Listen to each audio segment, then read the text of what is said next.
VM Khalilurrahman channel में आपका खैर मकदम है। अस्सलाम वालेकुम वरहमतुल्लाहि वबरकातुहू।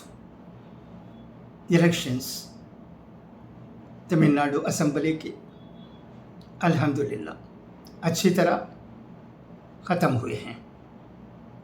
इलेक्शन के वक्त तमिलनाडु में अमन अमान रहा है, कहीं कोई हादसा पेश नहीं आया, जबकि हम देखते हैं कि वेस्ट बंगाल में बहुत हंगामा हुआ है।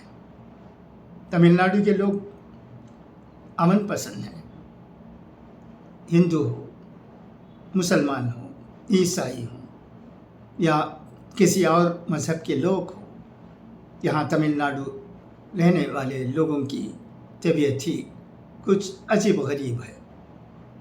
वो बहुत अमन पसंद है। अब इलेक्शन के सिलसिले में भी चंद बातें मैं इस वीडियो के ज़रिए आपको कहना चाहता हूँ।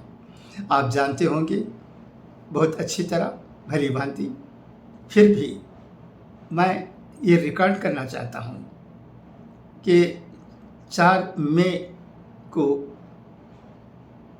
क्या होने वाला है। अल्हम्दुलिल्लाह हमारे हिसाब के मुताबिक इंशाअल्लाह DMK की हुकूमत फिर से बनेगी और हमारे हर दिल अजीज़ लीडर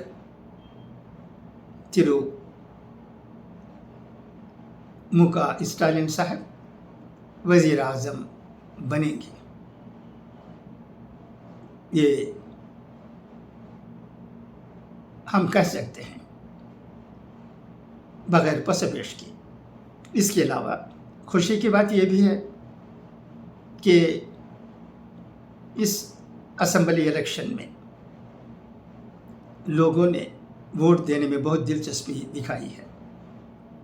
85% लोगों ने इलेक्शन में हिस्सा लिया है। About 85%। It's a great thing, no doubt at all. और इससे ये भी मालूम होता है कि लोगों को DMK हुकूमत से बहुत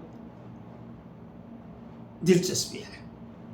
वो चाहते हैं कि फिर से DMK हमारी हुकूमत करने वाली पार्टी बने, क्योंकि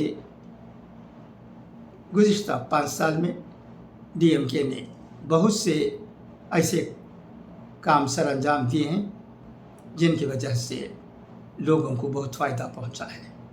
लोगों की भलाई व बहबूदी के काम करने में DMK पार्टी हमेशा आगे आगे रही है। इसके अलावा DMK एक यूनाइटेड पार्टी है, इसमें कोई लीडरों के दरमियान कोई टक्कर नहीं है। ऐसी पार्टी की हमें ज़रूरत है।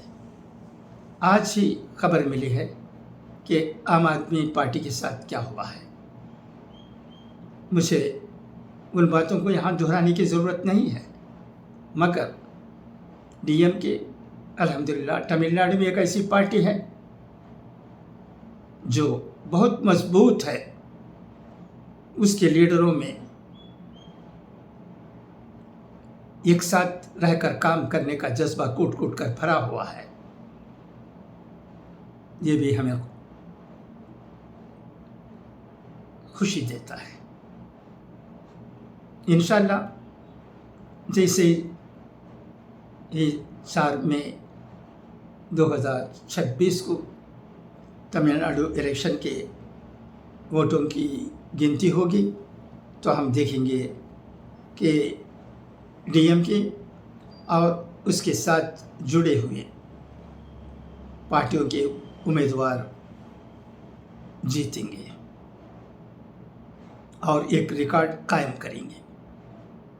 मुझे इस बात की भी खुशी है कि हमने एक कामयाब होने वाले कैंडिडेट को वोट दिया है। वो कोई और नहीं बल्कि हमारे हर दिल अजीज़ लीडर तिरु एम के स्टालिन हैं। हमारे कोड़तूर एरिया में वो इस बार भी इलेक्शन लड़ रहे हैं। वो कॉन्स्टिट्यूंसी बदलते भी नहीं हैं, क्योंकि उन्हें मालूम है कि उनकी कॉन्स्टिट्यूंसी में रहने वाले लोग उन्हें बहुत चाहते हैं, वो उन्हें डिसअपॉइंट करना नहीं चाहते। हम गए तिरुविकानगर और वहाँ मोहतरम एम के स्टालिन साहब को वोट देकर आए। वो इंशाअल्लाह ज़्यादा वोटों से जीतेंगे और वज़ीर आला बनेंगे, इसमें शक की गुंजाइश मुझे तो नज़र नहीं आती है। DMK तमिलनाडु में एक ऐसी पार्टी है जो लोगों को मज़हब के नाम से तकसीम नहीं करती है, सब लोगों को साथ लेकर चलने का जज्बा रखती है। किसी मज़हब के लोगों के दिल को दुखाना DMK कभी नहीं करती है।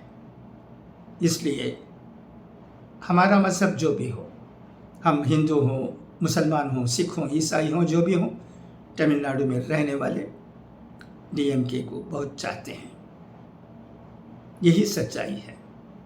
आज मैं आपके सामने हाजिर होकर इन बातों को, जिनसे आप वाकिफ़ हैं, दोहराना चाहता था। वो काम मैंने आज कर दिया है, क्योंकि याद दिलाना भी बहुत अहम होता है।